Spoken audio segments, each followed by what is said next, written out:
सामाजिक आर्थिक उत्तर प्रदेश के, प्रदेश अर्थात उत्तर प्रदेश के सामाजिक आर्थिक विकास पर नवाचारों के प्रभावों का वर्णन या विवेचना कीजिए। अब मुद्दा ये होता कि नवाचार क्या है।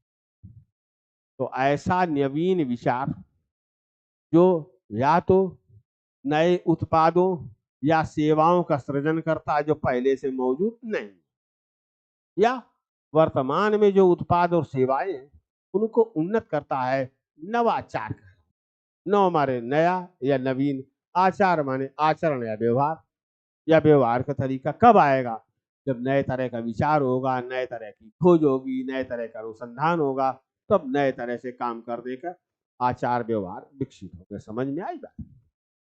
सारा खेल पूरी दुनिया में नवाचारों का ही है, और नवाचार किसी समाज को स्वर्ग की तरह उन्नत बना सकते, और इनका अभाव नर्क की तरह उस समाज की दुर्दशा कर सकता है।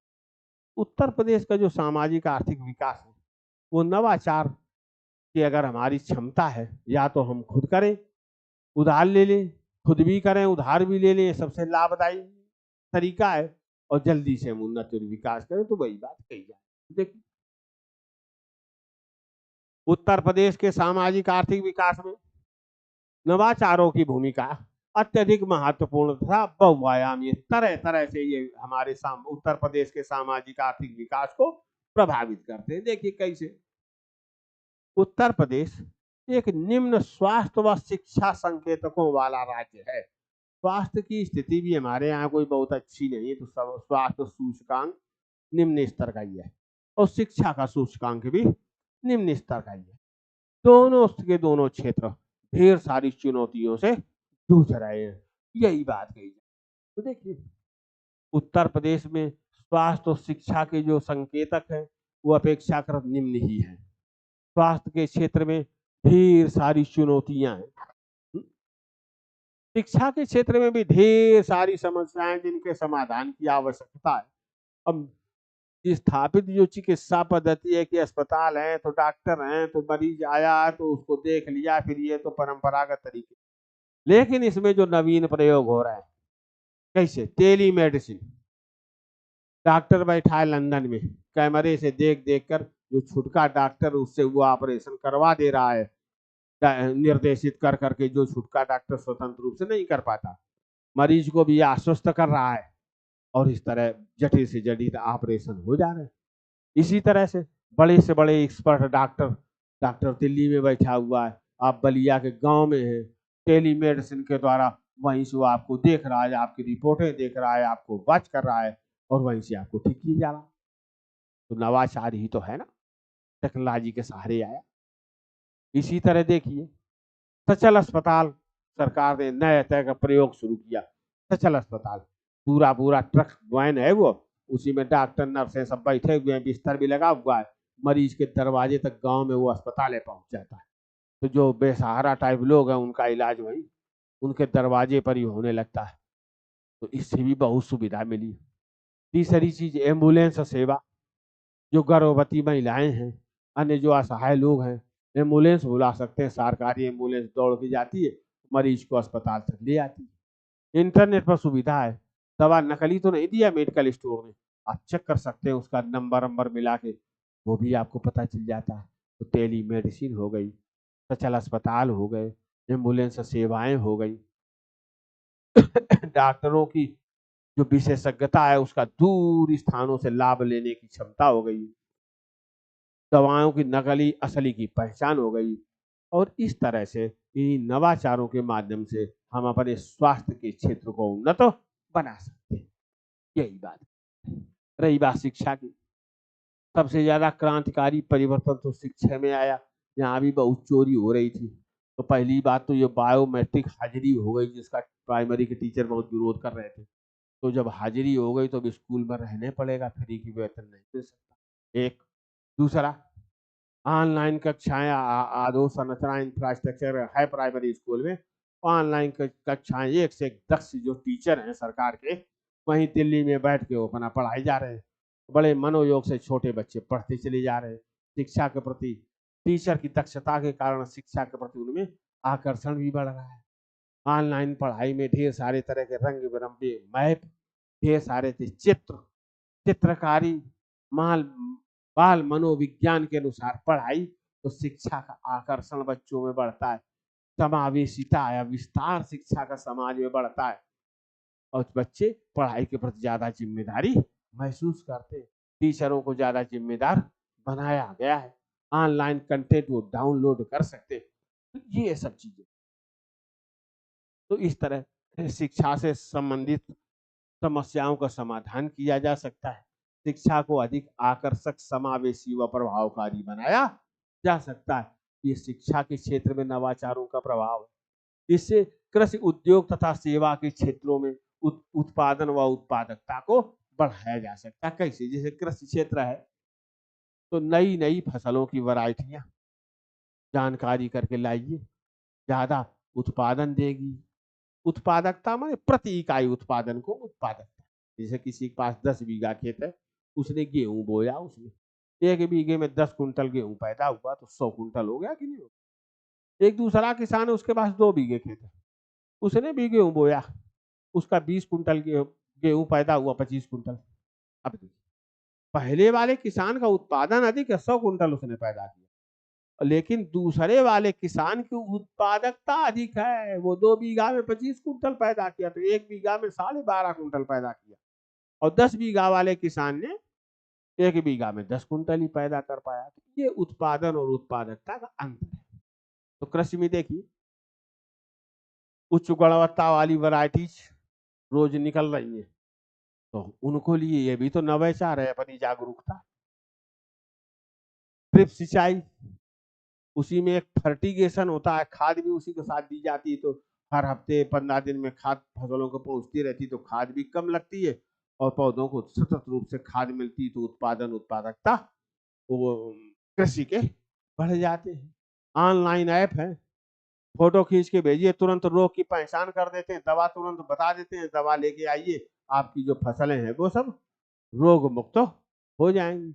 इसी तरह से किन कौन सी उच्च मूल्य वाली फसलें हैं तो उनको उगाएं, अगर हमारा मौसम अनुकूल है ये भी ऑनलाइन पता चल जाता। निर्यात पोटेंशियल किन फसलों का है तो उनको हम उगाएं। इस तरह से करके कृषि का उत्पादन बढ़ता और उत्पादकता बढ़ती। इसी तरह उद्योगों में उत्पादन और उत्पादकता बढ़ती है। सीसीटीवी कैमरे लगे हुए हैं, बायोमेट्रिक हाजिरी है, आप गायब नहीं हो सकते। और ये भी नहीं कि मशीन पे जाके मशीन नहीं चलाए, बस हाजिरी लगा के सो गए वहां, तो ऐसा नहीं हो सकता, कैमरा लगा है ना। तो ये इससे क्या हो रहा है उपस्थिति नियमित हो गई।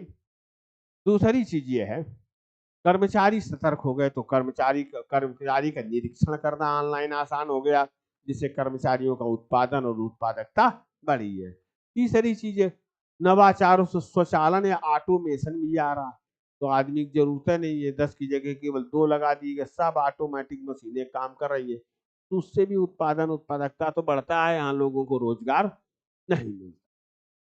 तो ये चीज है, उत्पादन, कृषि उद्योग और सेवा क्षेत्र में नवाचारों से उत्पादन व उत्पादकता बढ़ सकती। जब तीनों क्षेत्रों में उत्पादन उत्पादकता बढ़ेगी तो आर्थिक समृद्धि प्रोत्साहित हो सकती है, आर्थिक वृद्धि दर प्रोत्साहित हो सकती है, अर्थव्यवस्था की प्रतियोगी क्षमता बढ़ सकती। सही बात है, जब उत्पादन ज्यादा होगा तो प्रति इकाई लागत कम आएगी, तो इस तरह अर्थव्यवस्था प्रतियोगी हो जाएगी। इससे जल संरक्षण को गति दी जा सकती है। जब ड्रिप सिंचाई करेंगे तो ढेर सारा जल हमारा बर्बाद होने से बच जाए। इसी तरह नवाचारों से जो वंचित अर्थात हमारा निर्बल वर्ग है, उसके कल्याण को अधिक बेहतर तरीके से प्रोत्साहित किया जा सकता है। सही बात है, अब सरकार ने डायरेक्ट पैसा वहां से बैंक खाते में डालना शुरू किया, तो बीच में जितना दलाल तंत्र था सब समाप्त हो गया ना। राशन की दुकान है, वो मशीन 5-6 किलो तौलती है, उसे कम नहीं तौलेगी, और पता नहीं क्या क्या वहां हो रहा है, तो वहां कोई गड़बड़ झाला नहीं हो सकता। तो जो सेवाएं सरकार दे रही है वो भरपूर तरीके से निर्बल वर्ग तक पहुंच रही।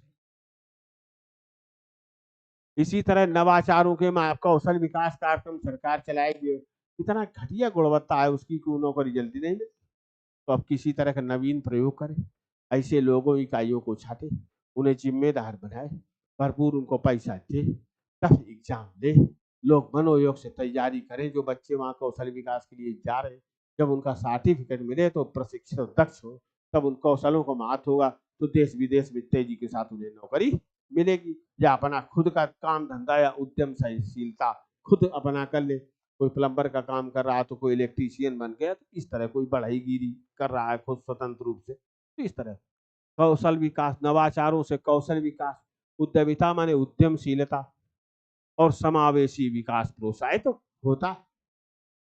नवाचारों से ही सुशासन में सुधार होता है। सुशासन क्या है? ऐसा शासन जिसमें सूचना और संचार प्रौद्योगिकी के उपयोग द्वारा शासन को अधिक पारदर्शी, अधिक संवेदनशील और अधिक जिम्मेदार बनाया। तो देखिए सुशासन की ढेर सारी पहले हैं कि जिला योजना लागू की है सरकार ने, लोकवाणी चला रही है, उमंग ऐप चला रही है। तो इस तरह सुशासन को नवाचारों से बढ़ावा दिया जा सकता है, सुरक्षा को उन्नत किया जा सकता है। तो यही ऐप वगैरह जो आए हैं दिल्ली वगैरह में, लड़के बताते हैं मुझे कि वहां पर काफी तरह तरह के ऐप है दिल्ली पुलिस के। लड़की आगे रात में सड़क पर जा रही, पीछे से लड़का जा रहा, लड़का को कुछ नहीं पता, लेकिन लड़की को शक हुआ कि शायद ये कुछ गड़बड़ हरकत ना करे, उसने वहीं फोन से ही कुछ दाबा और इतनी सटीक लोकेशन मिल जाती है कि पुलिस पीछे से पहुंच गई, लड़के का कॉलर पकड़ लिया पीछे से और तो उसको लेके चली गई। लड़के को पता ही नहीं कि ये क्या कैसे हो गया, वो तो सीधे थाने पहुंच गया। देख रहे ना? तो सुरक्षा को उन्नत किया जा सकता है, स्वच्छता की स्थितियों में सुधार लाया जा सकता है, स्वच्छता को प्रोत्साहित किया जा सकता है। कैसे? स्वच्छता के बारे में जन जागरूकता का प्रसार करके, सरकारी विभागों की चोरी के कारण गंदगी है, लोग फोटो खींच के ऑनलाइन डाल देते, वैसे हाहाकार बच जाता, तुरंत गंदगी साफ हो जाती है। देख रहे हैं ना? नए नए क्षेत्र पैदा हो सकते हैं। अब आर्टिफिशियल इंटेलिजेंस का एक नया क्षेत्र पैदा हो रहा है जिसमें ढेर सारे नए लोगों को रोजगार मिलेगा। तो नए नए क्षेत्र, रोजगार के नए नए नवीन रोजगार के क्षेत्र पैदा हो सकते हैं जिसमें बड़े पैमाने पर रोजगार का सृजन हो सकता है। इस तरह नवाचारों के माध्यम से निर्धनता को कम, नीचे की एरो का मतलब कमी, घटाव, ह्रास, निर्धनता को कम किया जा सकता है, सामाजिक समस्याओं का समाधान किया जा सकता है, किसान लोगों की आय में बढ़ोतरी की जा सकती है और लोगों के जीवन स्तर की गुणवत्ता को उन्नत किया जा, आमदनी जब बढ़ेगी थी, शिक्षा स्वास्थ्य सब बढ़ेंगे, उन्नत किया जा सकता। अक्षय ऊर्जा या नव्यकरणीय ऊर्जा संसाधन, ये भी क्या है? नवाचार की देन है। पहले इस तरह सूरज की रोशनी से बिजली नहीं बना सकते थे ना। तो अक्षय ऊर्जा संसाधनों के उपयोग के द्वारा पर्यावरणीय समस्याओं का समाधान किया जा सकता है, क्योंकि तब जीवाश्म ईंधन पर हमारी निर्भरता कम हो जाएगी, किसानों की आय बढ़ाई जा सकती है और ग्रामीण विकास को प्रोत्साहित तो किया जा सकता है। मतलब कोई ऐसा क्षेत्र नहीं है समाज व्यवस्था का, अर्थव्यवस्था का, राज्य व्यवस्था को का जो नवाचारों से उन्नत ना हो सके। तो ये चीज है। अभी देखिए निष्कर्ष में क्या है। इस प्रकार नवाचार उत्तर प्रदेश में ऐसी मस्तिष्क अर्थव्यवस्था को गति दे सकते जो प्रदेश के सामाजिक आर्थिक क्षेत्र के विकास में क्रांति ला सकते। जो नवाचार हैं वो प्रदेश में मस्तिष्क अर्थव्यवस्था को गति दे सकते या तीव्र कर सकते। इस मस्तिष्क अर्थव्यवस्था, नवाचार कहाँ होता है? दिमाग से। इस मस्तिष्क अर्थव्यवस्था के गति पकड़ने से पूरे प्रदेश का जो सामाजिक आर्थिक विकास है उसमें क्रांति लाने की क्षमता रखते हैं। ये बात कही जा रही है। ठीक है? तो ये चीज है। देखिए ये इसका फुल आंसर है और ये भी, हाँ देखिए फुल आंसर हो सकता है थोड़ा बहुत ओवर साइज हो जाए, ढीले ढाले पैजामे की तरह, बहुत ज्यादा तो नहीं होगा। अब इसको मैं बताता हूं आपको किस तरह से इसको ठीक कर लेना है।